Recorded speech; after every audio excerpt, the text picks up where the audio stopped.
Well, good day everybody. This is Chris of the Ancient Scholar. I hope this video finds you all doing well. So in this particular video, I'm going to do my quick thoughts slash reaction on the announcement of the new hardware from iPhone that occurred yesterday, mainly the iPhone 17. As you all, 10 of you who've watched my videos on tech know, I've been a bit, how should I put this? A bit critical of Apple in recent years. And of course, I have been pretty well ensconced in the Google ecosystem, although I do have some regrettable thoughts about the direction Google has taken, or some of the directions they've taken with their contemporary phone offerings, mainly in the Google Pixel 10, but that's perhaps a different video. Today is all about the iPhone, and what are my thoughts when it comes to Apple and their iPhone announcement? Well, I am completely uninterested in basically everything they had to offer with one exception, and that is the base iPhone 17. I didn't see this coming. This was really pretty remarkable what Apple did. Unfortunately or fortunately, depending how you look at it, they have really shown up Google as far as the base flagship offering is concerned. In fact, I would say that if you're a regular person and you're looking at upgrading an iPhone, there's only one iPhone for you this year, and that's the 17 base model. They have upgraded it. So here's my iPhone here. I think it's an iPhone 14. So it's a few years old, but it's relatively contemporary. And the upgrades that they've done, even compared to the iPhone 16 last year, are pretty remarkable. So the ones that I can think of just off the top of my head, first and foremost, the battery life is markedly improved. I think it's over 10 hours of video playback, plus 10 hours, an additional 10 hours of video playback compared to the older iPhone that I have. So it looks like there is going to be a substantial improvement in battery life. In addition to that, they completely revamped the screen. So now it is a full LTPO, right? 1 to 120 hertz refresh rate on the base model iPhone. Never been that way before. So now you get that fast refresh rate. You get all the way down to 1 hertz. So it can save on the battery, and it gives you always on display capabilities if that's something that gets you going.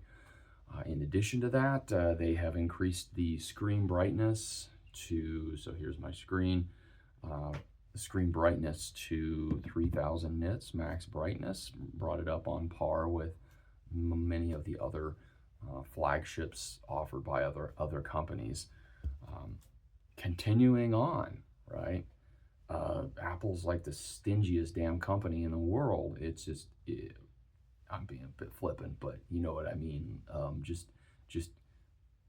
It's pretty amazing that they crammed all these updates into their base model phone. But continuing on, because wait, there's more. They have added a new camera module to the dual module camera. So I believe for the last few years, since the 14 or 15, they've had a 48 megapixel wide angle camera and a 12 megapixel ultra wide camera on the back with reasonable f-stop and all that. And this year they have upgraded the ultra wide camera to a 48 megapixel ultra wide, and that allows them to do really good purportedly at least, a really good macro photography, which is not something I've really been able to do with any degree of fidelity on this phone here. So that'll be nice. In addition to that, they have completely revamped the front-facing camera, and the front-facing camera. So it has been for many years a 12 megapixel front-facing camera. They now have gone to I believe it's a 24 megapixel sensor, but it's a square sensor, and essentially what that allows it to do is it creates an 18 megapixel photo, and then you have the edges of the sensor, and it can gather data from those edges.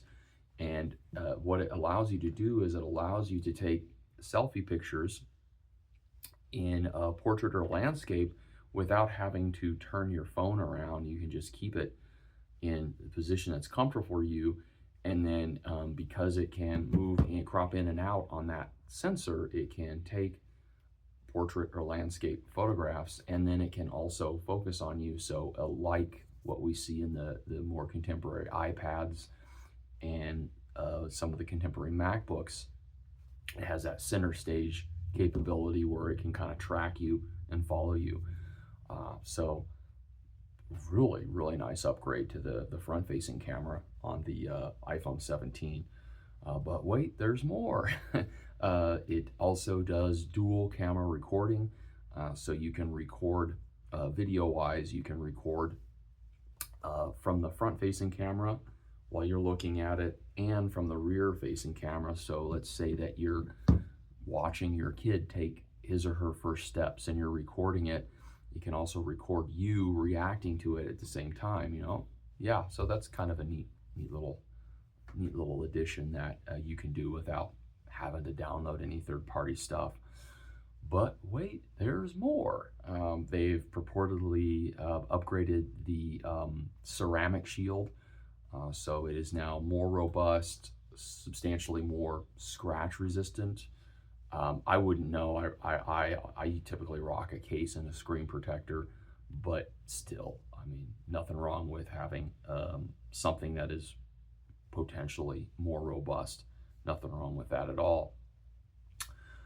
So that's good. But wait, there's more. And I think the last major thing that I wanted to mention was the fact that the base storage is now 256 gigabytes. So that's the minimum ROM that you get. I believe it's 8 gigabyte RAM, so it can run all of the Apple Intelligence whenever that happens to arrive. But anyway, and then they've upgraded some of the chips, and they're offering, you know, pretty new, you know, like Wi-Fi 7 and contemporary Bluetooth and all that as well. So all in all, I have to say that this is the most compelling update to the base iPhone in many years. I really, this is, for me, this would be the most compelling iPhone since the 13 mini, which I still to this day regret trading that in and upgrading to the I think it was a 14. It's 14 or 15. I forget which one this is. This is 14 or 15, but whatever. I really regret giving that little mini up. I mean, now, you know, man, I wish Apple made a mini with, you know, the more contemporary cameras and the USB charging port, and the satellite I mean, god dang, that'd be a hell of a phone, wouldn't it? I'd love that. But instead they're doing this Air thing. But yeah, okay, that's what the people want apparently. But anyway, going back to staying on track, this is the most compelling iPhone period in several years for me. I think if you're at all interested in getting a new iPhone or upgrading from an older iPhone, the iPhone 17 is really a complete package, right? Just there are very few compromises. And the difference between that and the higher end models, in my mind, is just so minimal that you really are getting the full experience, and you have all the options that have been available to those of us that use Android phones for years now. But welcome to the club. Um, what a compelling upgrade. And to make it even sweeter, Apple didn't raise the price. What? Yeah, it's still the same. It's still expensive. It's still $800, but they did all of these upgrades, including doubling the base memory, and they didn't increase the price of the base model. I mean, this is definitely, if you're at all interested in upgrading and you can fit it into your finances, the 17 base model, I think, is the way to go. There's just no way that you're gonna have the amount of options you get for the money, right? Next year. I just can't see that happening. So I mean, as far as what you get for your money, the value, this may be the last year that you get this kind of value. And yeah, I would tentatively, at least, highly recommend the iPhone 17 base model. As far as all the other things that they're offering, whatever. I know the new AirPods are a bit compelling. My wife has severe hearing loss, and for whatever reason, she gets on really well with the AirPods. They work better than her hearing aids. That way, I don't even want to talk about how much they cost, but so we're upgrading to the AirPods Pro 3 just because, really because of the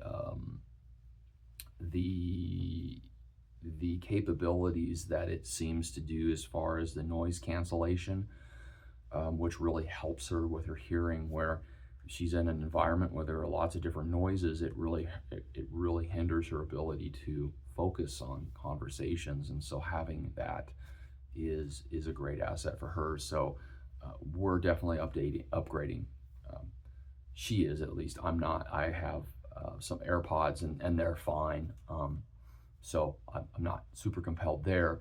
The Apple Watches aren't particularly compelling to me. The Air, the iPhone Air, I think is what it's called. It's kind of cool looking. I mean, it's neat. So I guess if you just want something that looks cool and you can floss it around, but it's just the compromises. I mean, you're giving up a lot for that. Basically a thin phone, right? You're giving up a camera, you're giving up pretty significant amount of battery experience. Yeah, there are a lot of compromises there. And then as far as the Pro and Pro Max, I mean, you get all the options, but they're still very expensive, and they're huge. They're really large phones, particularly the Pro Max. It's just very large. And I just, like I said, my favorite iPhone so far has been that 13 mini, so that should demonstrate to you all what my proclivities are as far as phones and being compact and smaller. And so, yeah, a large phone like that is just completely unappealing. So yeah, these are my opinions, my reaction to the Apple iPhone 17 announcement. I think the base model is very compelling, and in my opinion was the star of the entire presentation. I was just very surprised Apple put that much value, that many upgrades into that phone. Very, as far as value goes, yeah, the iPhone 17 base model may very well be the best value of the year as far as a flagship phone goes, quote unquote.